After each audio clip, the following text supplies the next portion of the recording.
নমস্কার বন্ধুরা, আজকে একটি নতুন বিষয় নিয়ে এসেছি। সেটা হলো বশীকরণ। ব্যাপারটা হলো, কাউকে বশীকরণ করলে কিভাবে বুঝতে পারবে যে তাকে বশীকরণ করা হয়েছে। তো বশীকরণ তো বিভিন্নভাবে করা হয়। তো তার আগে বলবো, আমার চ্যানেল যারা নতুন তারা যেন অবশ্যই আমার চ্যানেলটি দীনবন্ধু সন্ন্যাসী এই চ্যানেলের পাশে থাকে এবং লাইক, শেয়ার, কমেন্ট করে, সাবস্ক্রাইব করে। তো বেশি কথা না বলে কাজের কথা বলি। তো বশীকরণ বিভিন্ন প্রকারের হয়। খাইয়ে কাউকে বশীকরণ করা যায়,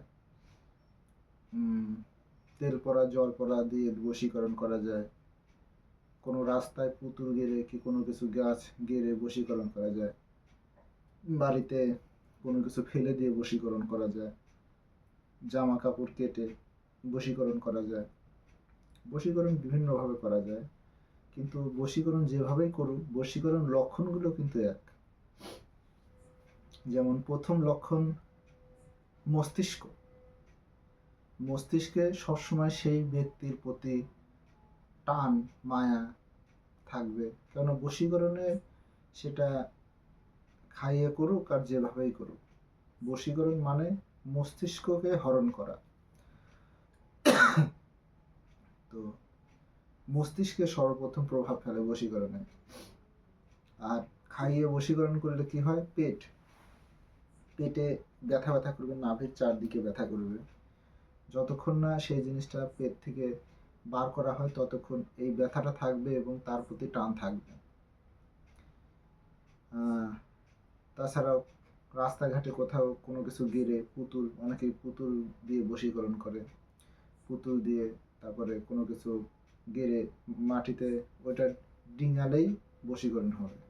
মানে চলতে চলতে তুমি যে পথে চলো সেই পথে হঠাৎ কোনো কিছু গাড়া আছে, তুমি ওটা হঠাৎ ডিঙায় গেলে পরে, তাহলে তখন থেকে তোমার প্রতি সেই কাজটা করবে। বশীকরণ বিভিন্নভাবে হয়, বিভিন্ন লক্ষণ। অনেকের যেমন এরকমই হয়, তোমার সবাই বলছে ছেলেটা ভালো না, তবু দেখবে সেই মেয়েটার সেই ছেলের প্রতি টান থেকেই থাকে। যতক্ষণ না এই বশীকরণ কাটা হয় ততক্ষণ সেই টান ওই ছেলের প্রতি থাকবে।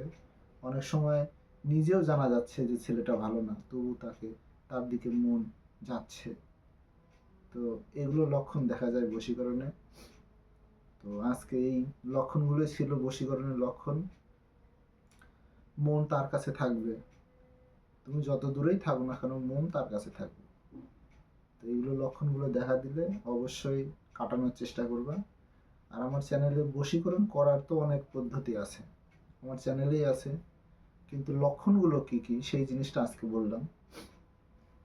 এরপরে বশীকরণ কাটানোর জিনিস অবশ্যই দেবো, আমার চ্যানেলের পাশে থেকো।